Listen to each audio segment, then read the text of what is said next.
Dear students, if 8 power m minus 3 equal to 1 கொடுத்துட்டு find the value of m, இந்த m ஓட value கண்டுபிடிக்க சொல்லியிருக்காங்க. இது பாருங்க, given எடுத்து எழுதிக்கோங்க. 8 power m minus 3 equal to 1. இங்க பாருங்க, பேஸ்ல என்ன இருக்கு? இங்க 8 இருக்கு. அப்ப இந்த ஈக்குவலுக்கு இந்த சைடு நம்ம என்ன கொண்டு வரணும்?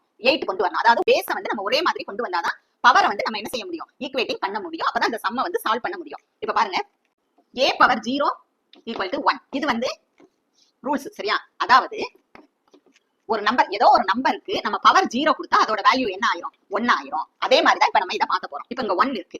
அப்ப நம்ம இங்க என்ன வரணும்? பேஸ் நமக்கு 8 வரணும். அப்ப 8 பவர் 0.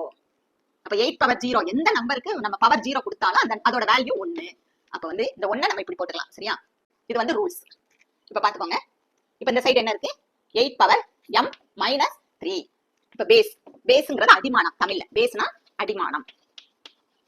இந்த பேஸ் இப்ப பாருங்க சேமா வந்துருச்சா? இப்ப என்ன செஞ்சுக்கலாம்? நம்ம இந்த பவரை என்ன செஞ்சுக்கலாம்?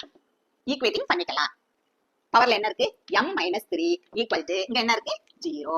நமக்கு என்ன கண்டுபிடிக்கணும்? m ஓட வேல்யூ தான் கண்டுபிடிக்க போறோம். அப்ப m equal to நீங்க டைரக்டா +3 ன்னு போட்டுக்கலாம். நான் சும்மா உங்களுக்கு செஞ்சு காட்டுறேன். 0 இந்த -3 வந்து இந்த சைடு வரும்போது என்ன ஆயிரும்? +3 ஆயிரும். அப்ப m equal to 3.